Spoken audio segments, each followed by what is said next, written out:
I'm the CEO and one of the founders here at Shipa, where I'm focused on the go-to-market initiatives and operations.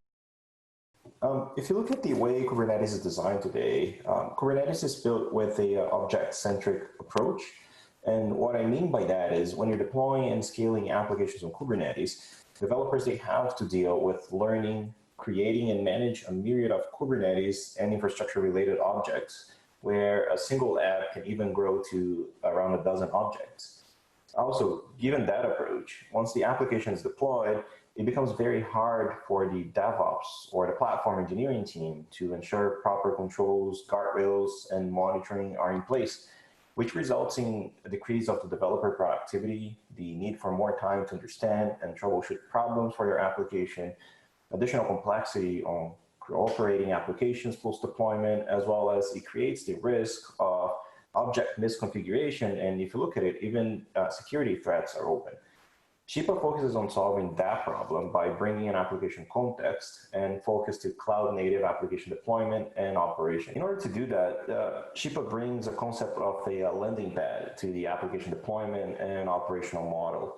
and where DevOps and platform engineering teams to define the requirements of the applications at the application level instead of the infrastructure or Kubernetes specific object. Requirements can include, for example, configurations such as which teams should have access to the deploying applications to that specific landing pad,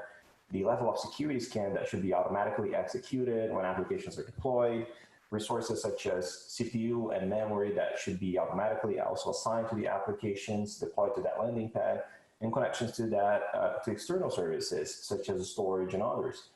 And once this is defined, users can actually point their CI/CD pipelines directly to the Shipa landing pad, where the landing pad will then do a few things, such as ensure all the requirements of the landing pad are attached to the applications upon deployment. Security scans, permissions, and external services, such as storage, are also dynamically provisioned and attached to the application. And last but not least, both developers and platform engineers won't need to learn, create, or maintain a single Kubernetes object YAML file, since these are all automatically handled by the Shipa landing pad itself. While storage is a key component for many organizations as they try and work on scaling the microservices architecture, storage has been historically a very static and infrastructure-driven component, which can actually dramatically impact the developer experience and speed when delivering persistent applications. Even though there are companies building storage specifically for Kubernetes, if you see the way you install and operate their solutions, it's still very tied to the old concept or the old way that we managed storage before. And as we work with platform engineers and development teams, we see that there is a tremendous opportunity to bring storage closer to the developer,